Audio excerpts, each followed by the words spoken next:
Greetings. Today's talk focuses on three areas. The first is that Daimler has been usurped by a company called Pecar and their Peterbilt division in a new contract that's been handed out by the state of California. So this is a bit of surprise to learn that Peterbilt is active and going to be a factor when it comes to electric vehicles. The second thing we covered today is a question mark, which is the Taycan from VW's Porsche division and their Audi electric vehicles, are these in their current iteration duds? And in that vein, what we're really looking for is a dialogue on the fact that LG, at least over the next couple of years, has emerged as a superpower in electric batteries. And the question is, how does them being a superpower affect Tesla as the only other viable entity with scale level batteries that all the manufacturers are lining up for? And then we follow all this on with kind of an update on what's going on in Europe, as well as our usual health tips. This is Greg for Teslafaninsight. Thanks once again for joining us. If this is your first time on our channel, please take time to like and subscribe. If you're a repeat visitor, welcome back. I want to also thank our subscribers as well as our Patreon supporters. Your assistance is greatly appreciated, and wanted to note that today. So we start off our conversation today with what I think for me was a bit of surprise. On a regular basis, we scan the news to find out what's actually going on in the EV world, and kind of a new amazing circumstance just emerged in the state of California. As you all know, we've done a lot of dialogue on our channel about the fact that California is the leading place for electric vehicles in the United States. I would say in the US, based on our viewership and other numbers I've seen, half of the Teslas sold in the United States have been in the state of California for a whole bunch of reasons. I also wanted to note that the state of California itself is pretty aggressively involved in finding ways to reduce pollution, etc. And there are different entities that are helping to execute that. Right now, Daimler is rolling out a small fleet of 25 vehicles to the Port of Los Angeles to reduce pollution associated with the delivery of goods off of the water at the Port of Los Angeles and in the Port of Long Beach. And this has been a win for Daimler. The issue that popped up, though, is that the state of California is initiating a Modesto-based effort to reduce the amount of pollution that's being created by the regular delivery of goods by Frito-Lay. So if you look at the press release of what was announced, Frito-Lay is using 15 Tesla semi-trucks as part of their plan, along with a number of BYD yard vehicles, as well as Volvo reduced emissions natural gas vehicles. And then finally, they're using Class 5 and Class 6 delivery vehicles from a company called Pecar and their Peterbilt division. And so what we're going to try to do is include a little bit of the video of this as it's being discussed by one of the manufacturer's representatives. But I have to say, it's a pleasant surprise to hear that there's at least one US company that we know of that's making a push into the electric space. And it won't be simply a German in the form of Daimler and others, as well as an Asian situation. As you all know, Daimler, through its e-Canter division of Mitsubishi, actually has a Class 6 truck that they've put out called the e-Canter, and they have 150 units of it being tested around the world. And we actually have a couple of a few of them that are in the United States. But it looked as though the US, in my mind, was getting closed out in terms of major manufacturers making an effort to enter the space. So it's exciting to hear that Pecar is making an effort. I have to admit being a little surprised at the fact that what's happening right now is California put up $31 million to work with Frito-Lay which is a division of Pepsi, to try to find a way to reduce the amount of pollution. And so the facilities that have been put together with a $31 million grant by the state of California has been impressive in that what kind of tends to happen is that people develop a plan, they test out certain individuals or companies as solutions, and then once those solutions are working well, those concepts tend to be carried to other locations throughout the United States and possibly throughout the world. So we feel like this is significant that Daimler's been excluded, Volvo's been included, and so has Peterbilt, and then BYD as well as Tesla are the further sort of lower no emission partners in this effort that's been put together by the state of California. So I want to congratulate all the players. Congratulations on the effort to reduce towards zero emissions. So I think this is all good news. And the only bad news I see is there are players like Daimler who have huge trucking relationships with places like PepsiCo and Frito-Lay that are losing out because they really don't have a solution that they can add to the pot. And in the case of Peterbilt, I also wanted to add that they also announced that they would start delivery of their Class 5 and 6 trucks to Frito-Lay this summer, the summer of 2019. So this is an impressive effort on their behalf to actually make themselves known and a presence in this space. I'm going to try to roll the footage right now.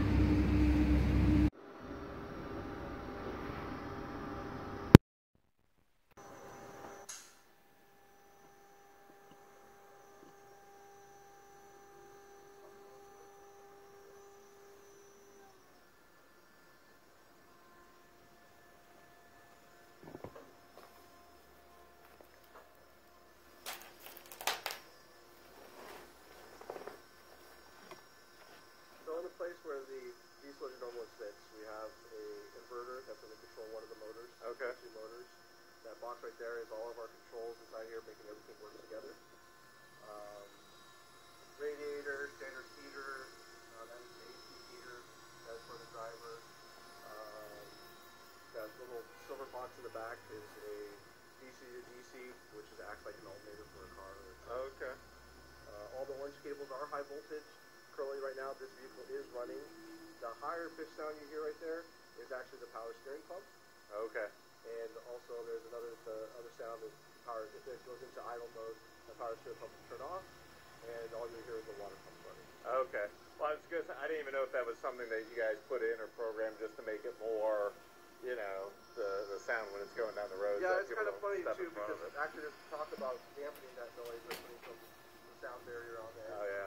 Just to get rid of that noise, but there is concern about being too quiet. Right. You don't want people stepping in front of it, huh?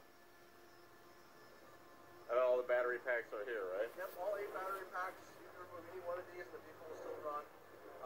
Obviously less distance because you take off the batteries, but right. Any configuration you want. Our yard track uses 4 of these batteries, while this vehicle uses 8.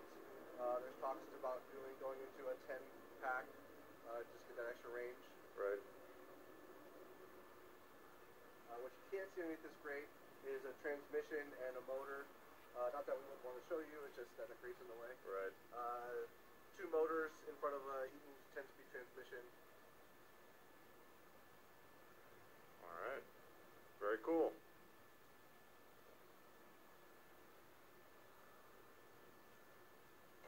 Electrical truck? It is an electric truck. Yep. Wow. What's the cruising range for one charge? Depending what load you're pulling, 150 to 250 miles. Oh, wow. That's amazing. So the second part of our show for today is focused on the fact that in our minds, it has to be concluded that the VW, Taycan, and Etron are somewhat of a failure.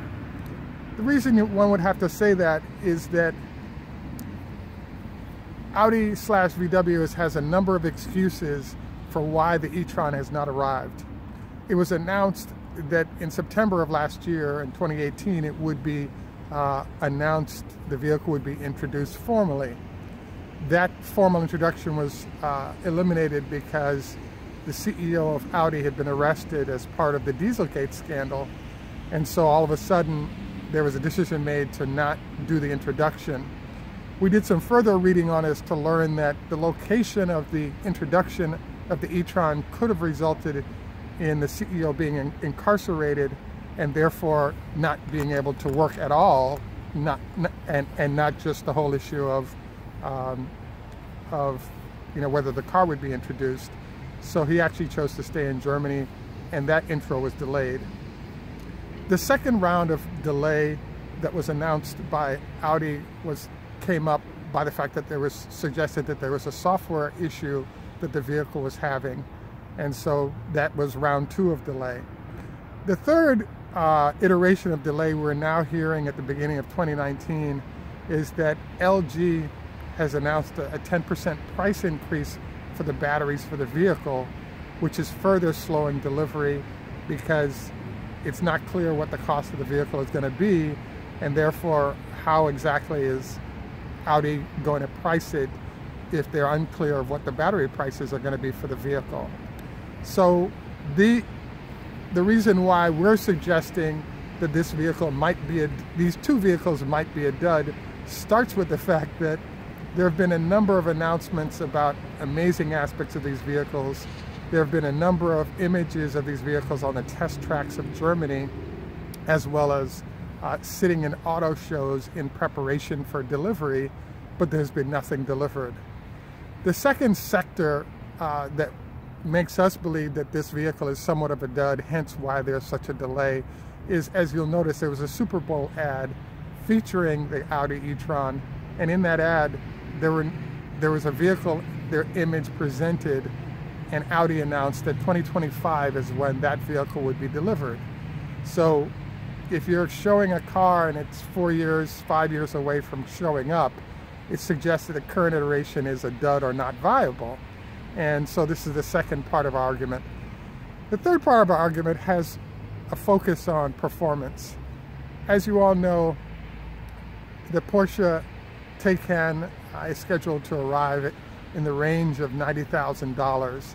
It's approximately a 250-mile range vehicle, and the competitive element that's being presented by Porsche is the fact that it'll charge in 5 or 10 minutes versus a Tesla might take a half hour to do so. I was kind of surprised because it's the first time in the last 50 years I've heard of a performance auto company basing the speed of fuel acquisition as being a competitive advantage.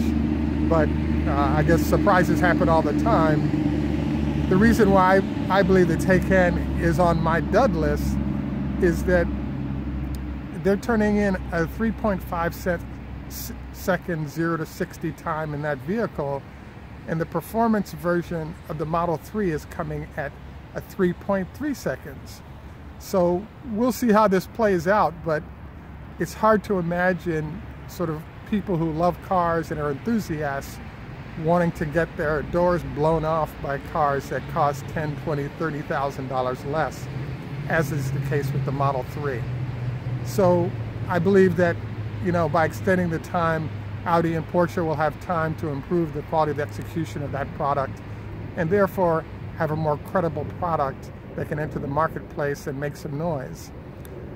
There are, I guess you couldn't call it a dud because there are a number of orders in Norway and other places for the e-tron.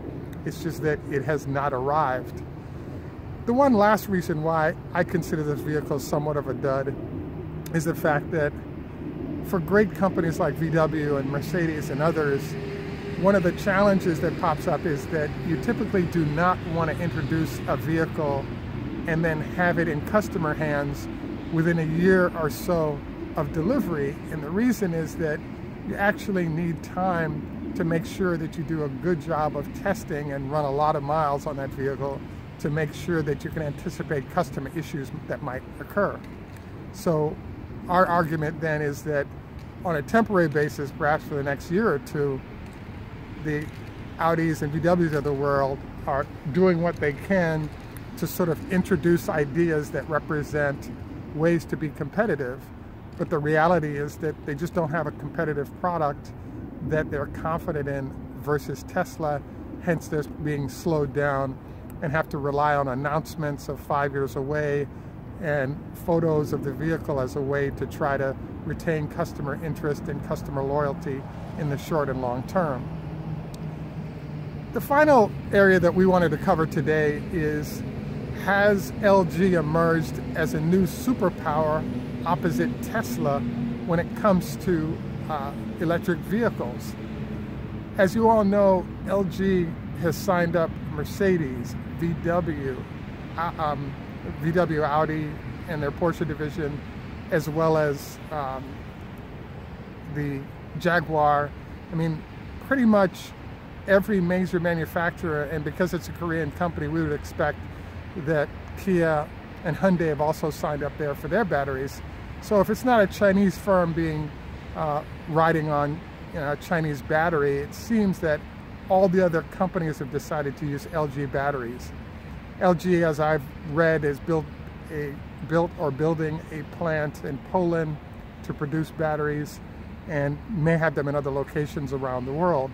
So in the short term, i.e. for the next year or two, it seems like all the major manufacturers are relying on LG, which makes them very powerful because they're the only other option that people have versus trying to get batteries from Tesla.